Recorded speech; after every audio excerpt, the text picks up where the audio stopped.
From the land of sky blue waters, welcome to the Sota Pod. Isha, join me here alongside the state of hoppy, and thank you for joining us wherever and whenever you are listening. A special shout out to those who are joining us live for this post-game show and Sota Pod recording. Those who are listening to us on the audio side of things, if you don't want to hear us engage with the live chat in the post-game show, just fast forward 10-15 minutes. You'll see the timestamp in the description, and we'll get right to Wild and a little bit of NHL talk right after that. Well, Hoppy, the Seattle Minnesota Wild game just wrapping up right here before we turn our attention to the live chat, before the live chat starts to well, it might not even be buzzing today, Hoppy, because this game is so damn late. If anyone's watching, kudos, appreciate it, but I want to go to bed. You probably should too.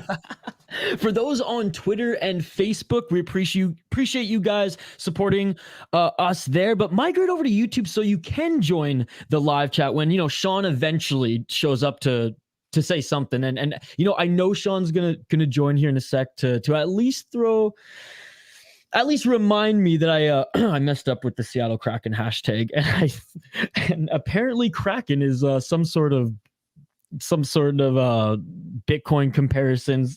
I mean, what is it? 6 goals in 6 games now? Yeah, that'll fucking work. And he looked tremendous against the Flames. He looked tremendous against the Flames a few nights ago. Oh my goodness. I had the pleasure of watching that game with Tim and Kyle as they were not very happy. Yeah. What's up, Aiden Reck? Despite scoring a goal, I don't think Kaprizov-Ek-Boldy line is going to last. It just seems like Kaprizov, Rossi, and Zuccarello gel better. Thanks so much for the comment, buddy. Appreciate you. And I mean, it's kind of like we were saying before, right? I didn't see anything special from them outside of that goal, and that goal was really Boldy having a nice play and Seattle defense not doing anything to try and stop him. Not great. But yeah, it's one game. It's a small sample, but I tend to lean where Aiden's at and saying that, yeah, it's going to be Zuccarello with Kaprizov. I don't know what the idea was with the shift, but looking for something different. Mateo, what's going on, buddy? End boarding penalties are the new trend. Well, end boarding being like behind the net. Sorry. Yes, but end boarding penalties. Oh, and that, I mean, we might as well get into that right now. Please. So Evander Kane, right? Obviously people not happy with what happened, which makes sense given that one of our best players is now out for what Russo says, and I quote, I expect it to be at least 10 games or 24 days, in reference to LTIR designation. That just sucks. And then we've seen it's crazy that happens to align with a couple other just boneheaded plays that, of course, are being penalized. But then why does Evander Kane get the, warning, more or less? Kyle Oposo, great stepping in and commenting and saying exactly that, right? And if you want for the podcast edit, you can throw the audio over this, but Oposo basically comes in and says, listen, I want this to be called consistently. His player got a penalty of a 5 in a game for exactly what Evander Kane did. He's like, listen, ref had to call it. That's fine, I guess. I get it. It needs to be called consistently across the league. Either both are or both aren't penalties. So he's not even saying it shouldn't be a penalty. He's like, you can't have the exact same play be nothing and 5 in a game, and there's just no repercussions for it. That's Bush League. That can't be allowed. And the league didn't come in and give any supplemental discipline to Evander Kane. Sounds like it shouldn't be 5 in a game then for what happened in the Sabres game. And then we've got the good Branson Gong Show. Literally. Oh my goodness. no one's going to shed many tears for Nick Cousins, especially not Z, because no one hates Nick Cousins more than Spoke Z, except for perhaps Eric Goodbranson. Oh, yeah. And literally just bangs him on the boards, throws him to the ground, and just farts fucking throwing punches. Yeah, I accidentally said farts instead of starts because I said starts fucking and it turned into farts. He just rips one on him too for good measure. Out on it before someone in the comments does, because that absolutely just happened. What's worse, accidentally farting on microphone or saying farts by mistake? Oh, I would say probably the act is probably worse. It's probably comparable. It depends. Am I in the studio with you? Or are we doing it virtually? Also true. But is there, at this point, and yes, Brett Marshall will put you aside because we know your number one love-hate man is Drew Doughty.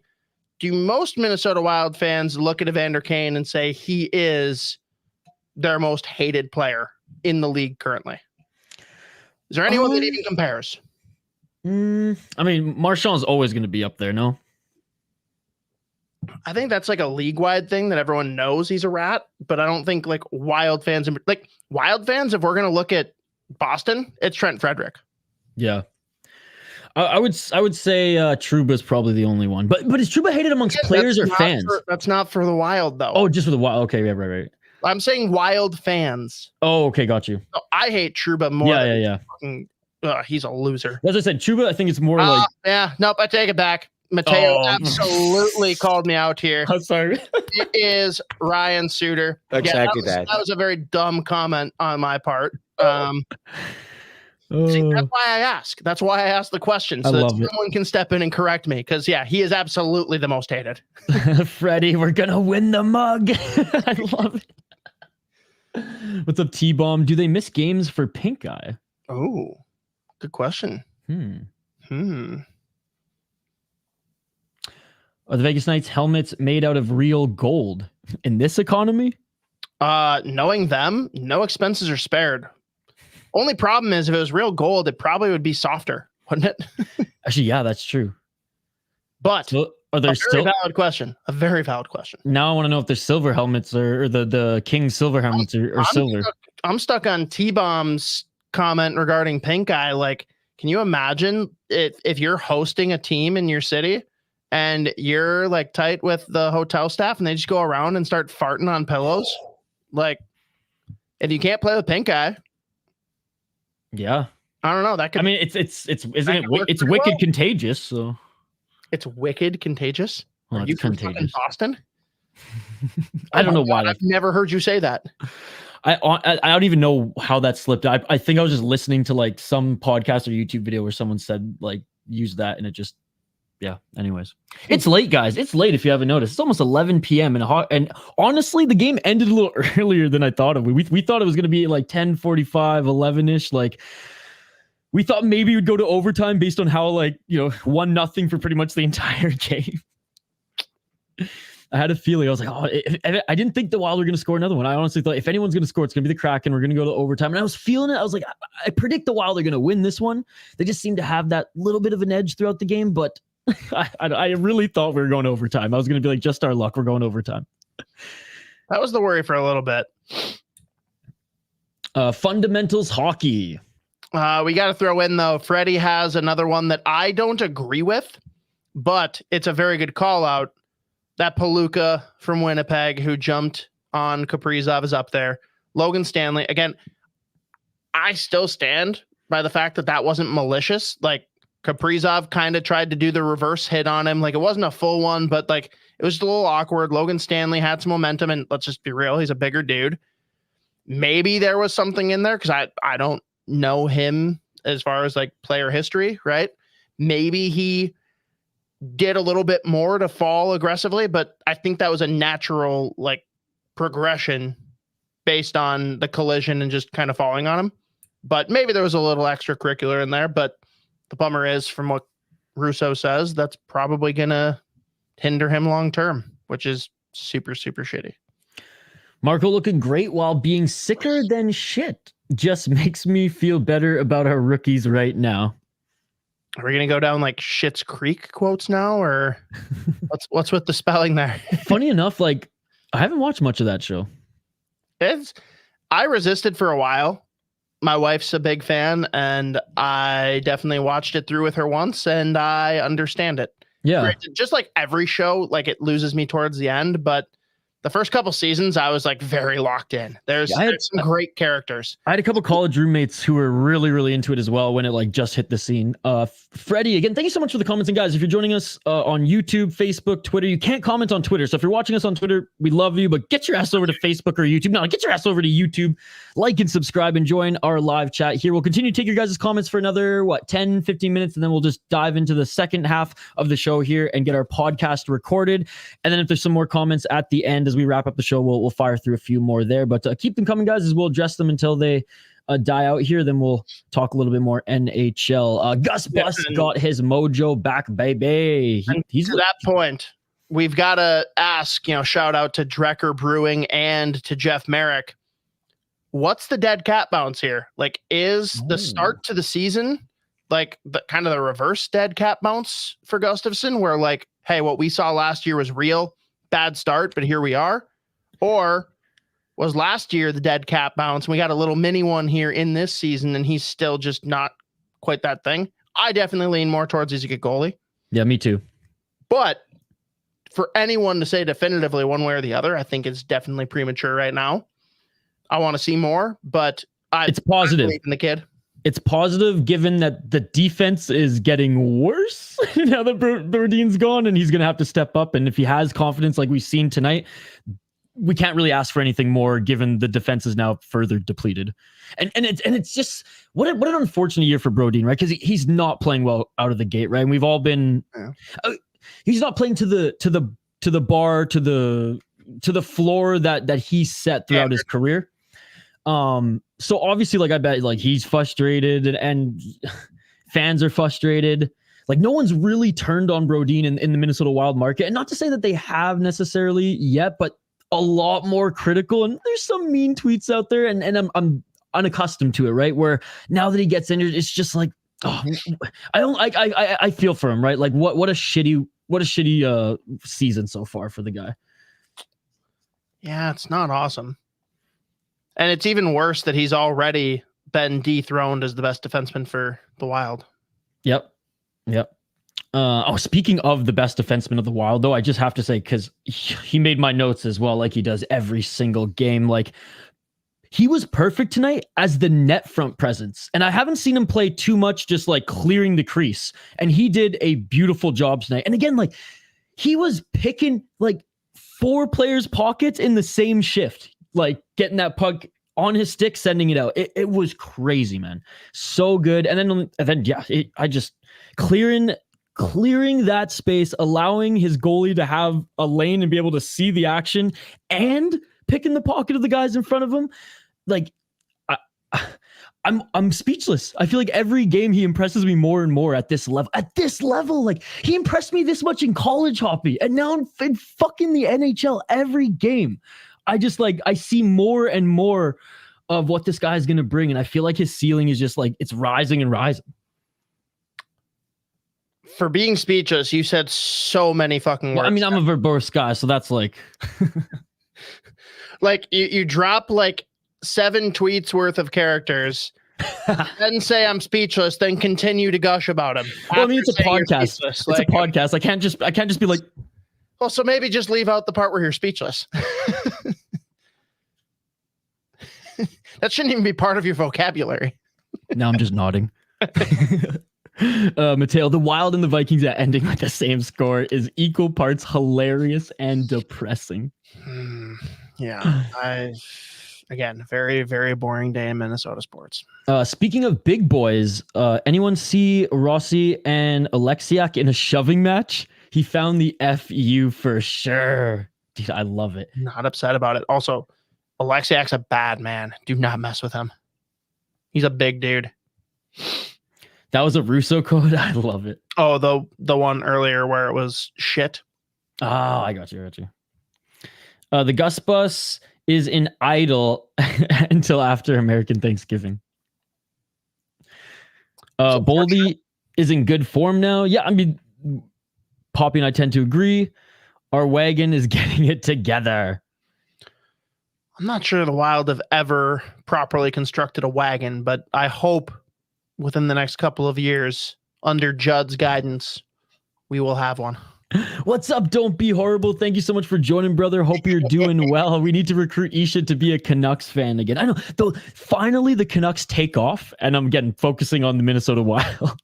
Hey, I'm watching as many games as I can, brother, and it's been an outstanding season for them. It's great to see you. Don't be horrible. Isha also, just so you know, don't be horrible. Isha has flat out defended that Brock Besser is a horrible player and that he'd rather have Marcus Johansson. Those are statements from another time, my friend. Those are statements from another time. Brock Besser's turned it around. Within the calendar year. Marcus Johansson forgot how to score. The roles have been reversed. The roles have been reversed. Appreciate you. Don't be horrible. Thank you so much for joining and supporting the Sota Pod YouTube channel, man. Oh, man. Well, anything else that stands out from this game before we dive into just, some of what happened in the last few Wild games and just a little bit of NHL news? I guess it's not specific to this game, but let's lead in on all of it because tonight is the microcosm of the conversation.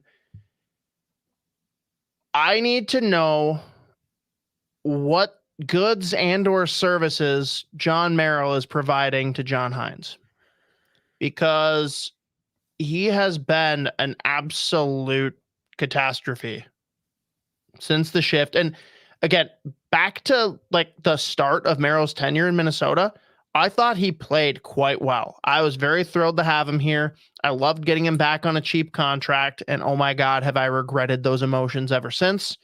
He is a guy that hasn't provided anything. He has weighed down every chance he's gotten. And now we have a game tonight where Brodin is out for an extended period. We'll wait and see what that actually looks like. But Russo has pretty much indicated that, yeah, LTIR is coming because there's no way he'll be back before that window would close. And we somehow managed to take Mermis out of the lineup in lieu of Bogosian, Goligoski, and Merrill. And I'm sorry, Goligoski, maybe he didn't have the worst game tonight. He had some fucking boneheaded moments. That penalty he took was just bad. Literally grabs and pulls on Bjorkstrand. Couldn't have been more obvious about it. Just a stupid play. Do you want to? So just quickly to add to that, I was I didn't get the Bally feed. I had the Kraken one when I was watching the game, and their play-by-play guy or their color, I don't know who exactly it was, but they made such a good cheeky comment when he did that. He was like, "Oh, and there's Goligoski, with the rookie move there. I mean, oh yeah, he is a veteran. Not a veteran move there." And they just and you could hear the other guy kind of like laugh a little bit. And I was like, oh, that was just like a subtle little jab. And again, please tell me that was JT Brown. Please. I don't know. I know he does color for them. I know he's. I didn't know. I couldn't recognize. I don't know who. I know JT Brown, but I don't know him enough to know his voice, right? So, but I just thought that was a funny little dig because he's like, oh yeah, such a rookie move from the young goal. I mean the veteran Goligoski. Oh yeah, I guess that wasn't a rookie veteran move there, or something like that. I just started laughing. I was like, oh, that's good. Yeah, Dakota Mermis sitting is criminal after tonight. Aiden, where do you even put Johansson so he starts producing? Man, well, the bummer is he was on that line as good metrics were put up for the game. Like Russo shared natural stat trick link, like basically said, look how great this line has been tonight. Fuck me. That means that he's safe after what's been a brutal tenure, not only for the start of the year, but even since John Hynes took over and he had a new lease on life. I am in no way endorsing the injury of Jonas Brodin, but the one silver lining I was looking at is, guess what? Now we can throw JoJo in the press box for a couple of games to fucking learn, because we've got the wiggle room in the cap to do so. Bring up an Adam Beckman and stick him on that second line. I would fucking lose my mind in the best way possible.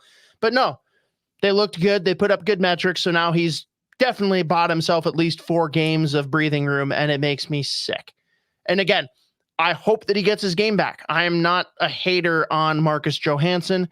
I think that when he is on and his feet are moving and he can produce with his speed, open up space for the team, really stretch the middle of the ice, it's great. We have not seen that at all. We have not. And I can't deal with it anymore. He needs to be sat down. He needs to fucking learn and at least take a breather, even if it's one game, but that's not going to happen now. So what do you do with him? I'm pretty sure John Hines is going to keep him in the top 6 to answer your question. Is he to John Hines what Gaudreau was to Freddie, or what Gaudreau was to Dean? Are we not there yet? No. Are you scared that it might turn out that way? I think it's way too premature to say that. Okay. We're 7 games into the Hines tenure, and he hasn't taken him off of the line he's currently on. Like that. Let's pump the brakes on saying that he's, Marcus Hines. That's not the case. Look, this is how you know that Don't Be Horrible supports our channel and supports our podcast and is an absolute beauty. Guy's in British Columbia, and he wants a 7th Avenue pizza. It sounds so good. It's the best damn pizza out there, man. Like, I'm never going to Domino's again. I'm never going to Panago again. Never going to Domino's again. You never went to Domino's because you're a bougie. For someone who lives so simple, your pizza selection is beyond bougie. That you just refuse Domino's. 7th Ave over no. Domino's is bougie? Nope, that's not what I'm saying. Please listen. Your refusal to eat it. Your claim is that you will eat the cardboard before you will eat Domino's. I will. That makes you a pretentious piece of shit. It's so bad, dude. It's so bad. Again, Canadian Domino's might be. American Domino's, I have no problem eating. Would I rather have 7th Ave? Yes. If someone hands me a slice of Domino's pizza, I'm going to eat it. Sorry. Isha's beer is bougie. Sorry, Isha. Look, Isha likes Lucky Lagers. You're drinking. What are you drinking right now? Oh, you're going to talk shit about Labatt Blue Light? Shut your fucking mouth. Okay. I do like Labatt. It's a very, very solid option in the light beer category. Like, honestly, if I'm going to have a light beer, it's Labatt Blue Light, Busch, or Kokanee. Kokanee is damn good. If I'm going with the thorough Canadian option, it's Kokanee. Labatt is definitely Canadian, but because of their strong established footing in Buffalo, that one I kind of teeter. Okay. Yeah, for me, Lucky Lager, Hams, I mean, goat status.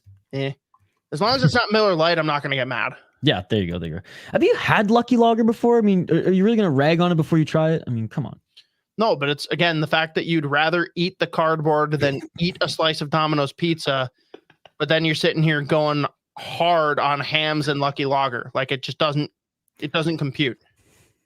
I'm an oddball. What can I say? And yes, Freddie, you're accurate. If we're talking frozen pizza, it's 7th Avenue, no question. And again, I'll take 7th Avenue over Domino's. That's not the argument here. It's that Isha just refuses. If he was on his deathbed, he's about to die of starvation, he wouldn't eat a slice of Domino's pizza.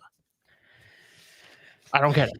I don't even want to start the Chick-fil-A conversation right now. I would try to trade Mojo Merrill and give up a 4th round pick to get cap relief. I think it's going to cost more to get rid of Merrill. I don't think any other team wants him. Johansson, I think, doesn't he have a no move? To an extent, or no trade, sorry, to an extent. And again, from what Hines has shown, he's not at all upset with the play of Johansson. So I don't think he's even in discussion to be traded. Thank you so much, by the way, Denny, for the comment. Appreciate you. You should be being judgy while drinking Hams. In fairness, there's no more Hams left in the fridge, only New Glarus IPAs and Spotted Cow. Spotted Cow is so overrated. I like it. I'm not saying there's anything wrong with it. I know. It's overrated. Like, people worship it and will drive to Wisconsin just to mule it back. And it's it's a pretty run-of-the-mill beer. Yeah, I guess I just don't know the hype around it, right? Right? Like, I will drink Spotted Cow Like, I'm not going to like turn my nose up at it, but I would never go out of my way to get it. And this is a conversation for another podcast because I want to like dive into it, and we obviously don't have the time tonight. It's a late one, but I prefer the Spotted Cow over the IPA. Let that sink in. Their IPA. Domino's makes a good thin crust pie. I don't even think they had a thin crust pie in Canada. Again, you need to have American Domino's just to like prove out whether or not you can eat it. Tell us what you. Another time. Maryland JoJo buyout, save $2 million next year, lose $1 million in 2025 against the cap.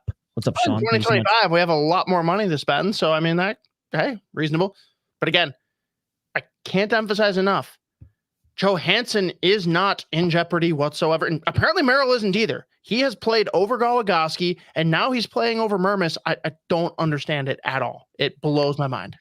Ooh, and this one's for the chat too. I want to hear your guys' opinion. Would you trade Beckman if it meant you could get Merrill out the door? I'd already trade Beckman because clearly the organization is not going to give him the time of day. He's not going to get a chance because by the time there is an opening for him in the roster, we're going to have the kids here. That elite three group of Yurov, Huznadinov, and Ugrin, he's not going to have a chance, and it sucks. It's bullshit. It's unfair. He hasn't had a chance to try and make a mark here in the NHL. Trade him. Let him go somewhere else that he can thrive and get something in return. And hey, if it means getting Merrill out the door, even though John Hines doesn't seem to want him out the door, I'm very interested in listening to what that means. Like, is it straight up giving up Beckman and Merrill's gone? Or do we get something back? Yeah. Because no, I don't think that Beckman, purely for the sake of Merrill being gone, is a fair trade. No. But, and I agree with you. If they're going to trade Beckman just because he's never going to get a chance and they can get some assets back, then yes, do it. Right. I want him gone, not because I don't think he can be a good player, because I don't think that Billy thinks he can be a good player. So yeah. I really want Vegas to lose to the Sharks right now. Yeah, me too. We aren't going to use him. It would be doing him a favor. Yep. I completely agree. Do you think Walker could get traded as he's kind of in the same boat as Beckman? There's a few players in the same boat as him. See it. And it's weird though, because he's definitely in. Oh my goodness. Yeah. It has begun. Hey, Dumba got benched for a little bit, but no. To the Walker comment, he's absolutely the kind of player I could see getting traded because he's proven like he's a little too good for the AHL. Not quite good enough to stick in the NHL here, but that doesn't mean that there's not a team where he might be able to get slotted in and thrive. It's possible, but at least sending him to the question is, does he even want to go to a bottoming team? Because that's where it's going to be that he's going to be able to play. Like, you send him to San Jose, he's playing. Another one. It's not that he has any say in the matter, but like, if you're Sammy Walker, would you rather be in the AHL here with, what's going on and being closer to home, or do you want to go and play for what's not as good of a team? Although they've been looking better, at least, and they got Slippery Pete doing his slippery nonsense. You never know. What would you do if Rossi wins the Calder? Man, I think Faber has a better chance personally, but I'd probably ask someone to pinch me and wake me up. But that'd be great. I think Rossi is definitely a guy that's going to warrant notoriety when it comes to the Calder, and maybe he even makes the final three. League's rigged. It's going to be Bedard. Like, no matter who deserves it, it's going to be Bedard unless he gets hurt. Sean, I was just thinking the same thing. I mean, it's like 4 times the money to play in the NHL, right? It is a job at the end of the day. He wants to go. Yeah. At the end of the day, like you want $500,000 versus. I forget that that's part of it. So you're right. John, you want at least $500,000 or $1 million with your whatever bonuses than whatever the fuck you're making in the AHL, right? $100,000 if you're lucky. Is he in the? Oh, man, he was so much fun. That was. Just can I say, the first episode that I started this podcast, 3-4 years ago, when like Dylan was the co-host, that was after his like preseason and first like 5-game run with the Wild where he was like point per game for like the first 5 games or whatever. And I remember that's all we were talking about was him. That's sad. Okay. Got it. Tells me a lot more about you. I was still learning a lot about the Wild back then. All right. Fair enough. But interesting. Trade to a bottom feeder, worked for McBain. That one's still weird to me. Tarps off if Rossi wins it. Of course. That's a given. The McBain piece, right? Like, there were openings down the middle. That's the one spot that we had opportunity, and he's like, "Nah, I'm not about it." And he went to Arizona, and yeah, he's playing now. He's not going to last very long there. Like, he's going to be displaced within the next 2 years. But again, it's a job. He will have made his money. Yeah. Maybe that's all he cares about. Are ELCs guaranteed? Everything's guaranteed. Yeah, this ain't That's the one thing that works in the player's favor in the CBA is that everything's guaranteed.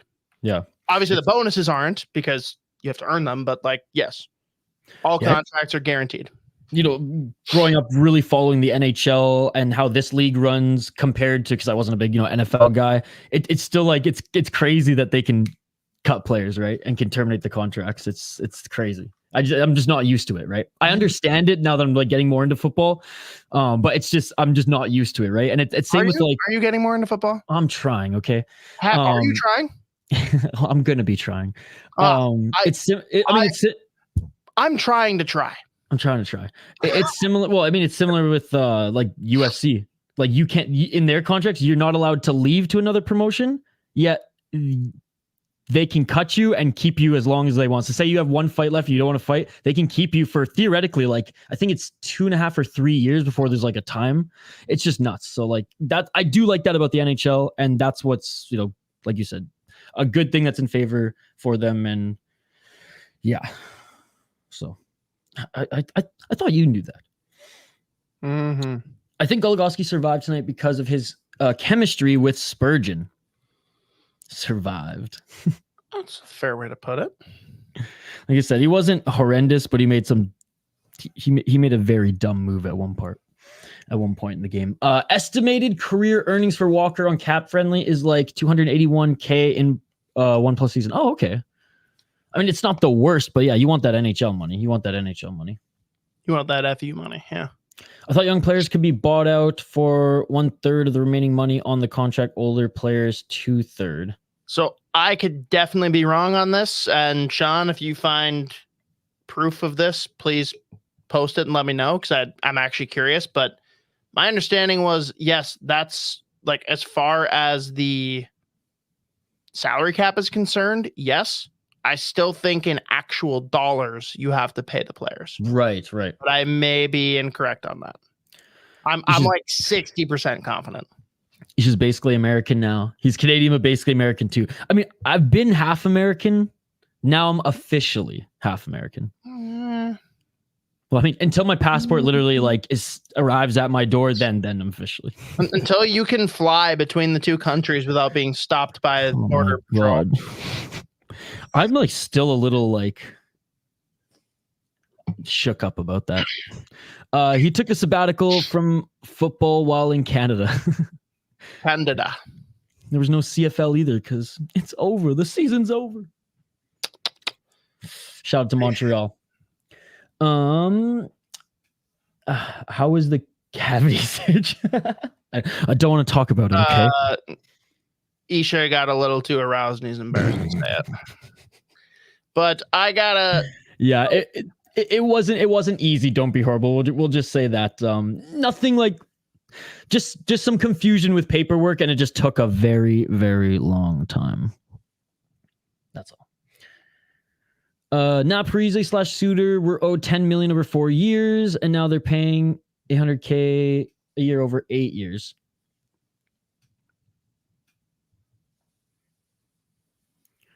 He's a Western Canadian, which means he doesn't do the milk bags either. We'll take him. Mean Mark, thank you, brother.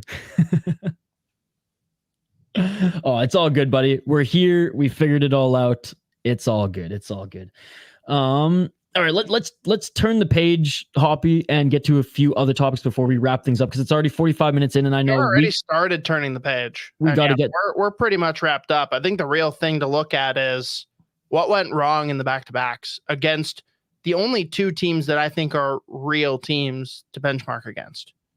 And I don't think it's as simple as to say, oh, they beat the bad teams and lost to the good teams, because there's a lot that goes into that, between the jolt you get from the new coach and, oh, everyone got healthy and things were already starting to shift with regression. And then, oh, you're obviously going to lose eventually. And then it's a back-to-back. Like, there's a lot of weird caveats in there, but I don't really know what to say about what happened with Vancouver. That was the weirdest game where, like, we absolutely dominated the first period, couldn't get anything by to Smith, and then we just got caved in the second period. And it was too much to come back from, even though the third period wasn't as bad. Yeah. Like, that was an odd one. I don't know if that was just like the team was defeated because they couldn't figure something out when they absolutely dominated, and then they were just like mentally and morally defeated. Yeah, like, it would make more sense if Vancouver was the second game of the back-to-back. Then I'd say, like, he defeated and maybe gassed a little bit too, because you're just like, back-to-back games. I know they're professional athletes, but you can see in back-to-backs every now and then. There's a little bit of wear and tear there. I would understand it a little bit more if it was like that, but it's so confusing to me that that was the first game and they looked so good in the start. It was just such a crazy momentum game. It was a roller coaster of a game for sure. Edmonton, I didn't think they looked that bad. Obviously, we talked a little bit about that game in the first segment here. Just the fucking Evander Kane, man. Fucking Evander Kane. Is he in the territory now amongst fans where it's like, if he's on your team, you love him, and if he's not, you hate him, kind of like Ryan Kessler? I think that's any piece of shit player in the NHL. Yeah. Well, for me, if they're your piece of shit, you love them. I have one exception. I think I've said it before. Matt Cook. Fuck Matt Cook. And he was on the Canucks. Fuck Matt Cook, dude. He's a piece of shit. I never liked him even when he was on the team. What about Bertuzzi? No comment. It's a good thing I don't have his comment. It's a good thing I don't have his bobblehead on screen right now. I shouldn't like Bertuzzi, but I'm a savage, and I don't know. Bertuzzi is the only reason that I didn't like Justin Morneau. Justin Morneau, a legendary player for the Twins, one of their better batters in my lifetime. He wore a Todd Bertuzzi jersey under his Twins jersey for every game because, baseball players, superstition, ritual. As soon as I learned that, I'm like, this guy's a loser. I'm moving on.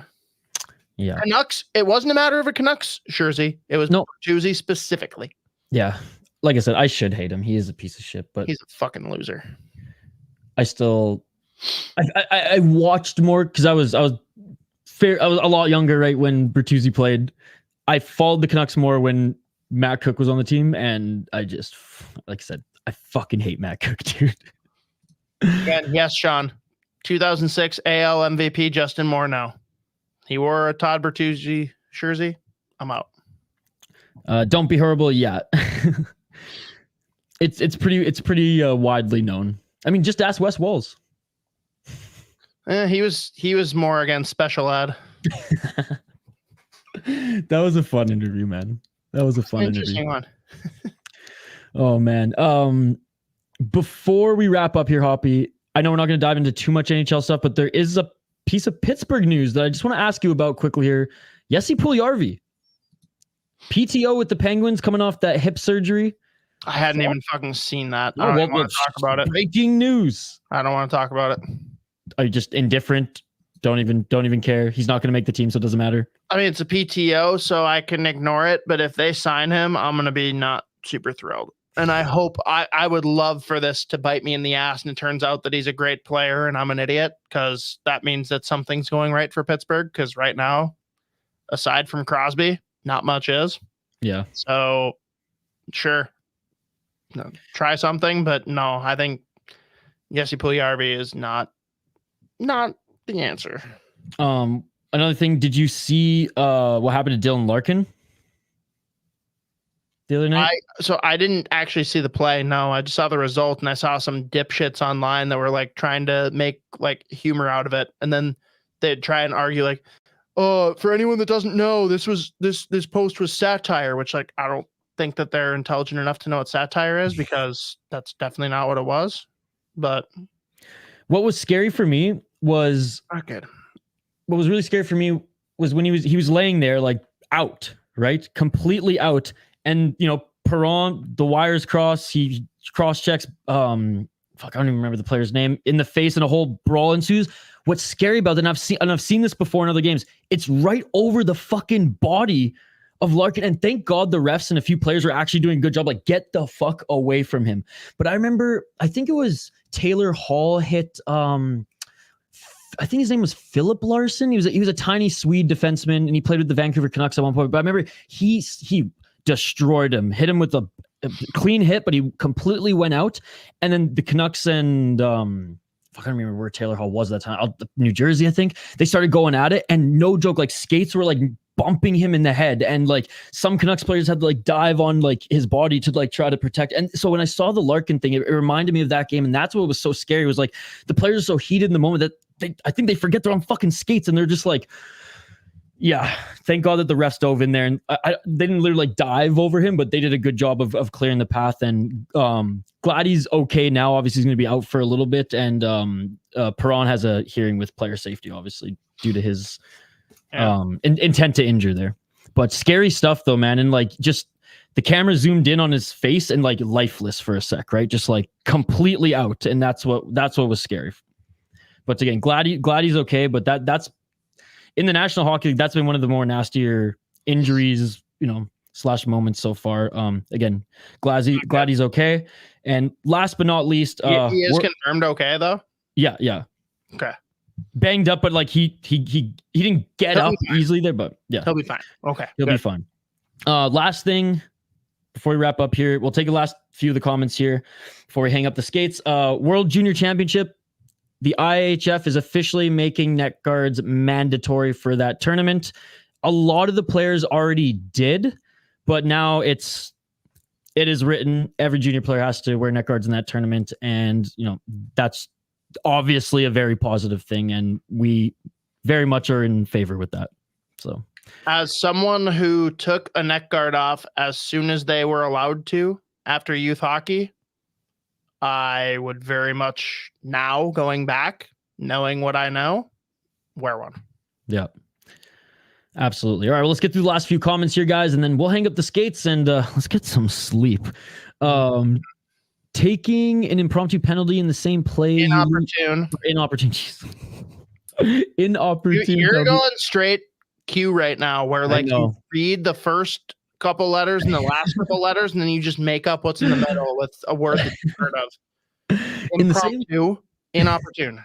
Inopportune penalty in the same play. You lose Brodin. Way less than ideal. Less than ideal. Different time zones. Four games in a row didn't help. Sorry. Well, I have you in my fucking ear. It's hard to read when you're like repeating every word too here. Repeating. I wasn't saying a word, and you said to lose Brodin way, and it was. Don't blame that shit on me. God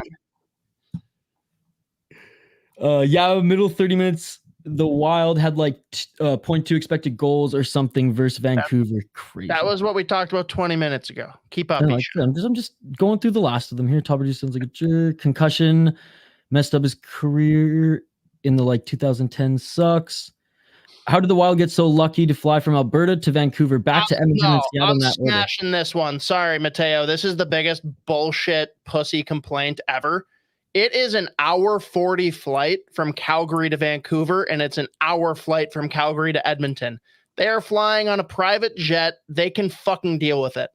That if any player wants to complain that has anything to do with performance, that is the pansiest shit I've ever heard. Softer than puppy shit. I don't think it has anything to do with performance. I just think it's weird. Like, it's weird, but like it's funny, literally like everyone's like, "Oh my god, Vancouver's so much further than Calgary to Edmonton." Like, it's not. No, it's not. It's not. Really not. Like those 4 are all so close that I don't care what order you want to shuffle them. Well, like obviously Calgary and Edmonton are close, but like, yeah, it's there. It's a 40-minute difference by flight. I'm sorry. I won't hear that argument. That's I'm just saying, like it takes you 3 hours to drive, to Edmonton from Calgary. It takes like 10. Right. Because NHL players are gonna fucking drive. And I'm just saying, like, distance. It obviously Vancouver is further from Calgary, is what I'm saying. But anyway. The answer is no. Just the I would say that the likelihood of Jesse Puljujarvi getting a helmet that fits is roughly the same as the odds of Eric Stahl getting a helmet that fits. Concussion also forced how do I pronounce his name? You are going to get skewered if you can't pronounce his name. First off, it's an iconic player for the Minnesota Twins. Second off, it literally rhymes with a brand that you absolutely know because you cover hockey. No, I don't follow baseball. I just wanted to confirm that it's pronounced Mauer. Yeah, that's accurate. Okay. Concussion also forced Mauer out from behind home plate earlier than expected too. Shit luck. Concussions are a bitch, man. They're not. Gus Bus, 95 save percentage in last 5 games. Nice. I was an idiot for not wearing one. Oh, neck guard. I was the same. Strimmel took the World Junior snub personally. 4-point weekend. Mean Mark, by the way. Thank you so much for joining us. Thank you for pointing that out. Yeah, so true. I like Hoppy already. He is speaking facts, and he's just so funny. I'm glad you dig the show. Don't be horrible. And again, it's great to see you again, man. I didn't know the flights were that similar. Jeez, I need to go to bed, dude. I can't read. It's like worse than usual. Is it that you're tired, or is it that you just can't read? No, I mean I'm tired. Little column B. I'm tired, man. But now you know, Mateo. I was exercising my demons because you made the comment. There's a lot of people online that were saying it, so I just had to kind of unload. So that was not all directed at you. Sean, I played goalie, still have a dangler, even though modern helmets, you probably don't need one. Can you ask Hoppy what Mauer is? He's a legendary Twins player. Okay. There's got to be a joke in there somewhere. Yeah, I think he's just dance monkey. Dance. Well, this was a lot of fun, guys. We're gonna wrap it up here because we've gone pretty much an hour. It is 11:30 here in. You've been under an hour. You got about minute 30. Give her. Okay. Thank you all for joining. Smash that like button if you haven't already. Subscribe to the channel. Appreciate everyone joining us on YouTube. If you haven't yet subscribed, please do so. If you listen to us via audio, thank you for all the support. And come check us out on YouTube. We post YouTube clips of our podcast daily, as well as beer content. How many more seconds? I have 30 seconds left. If you're subscribed on any podcast app, please rate and review if you can. And yeah, thank you to those tuning into those podcast apps, Spotify, Google or Apple Podcasts, wherever you get the audio from.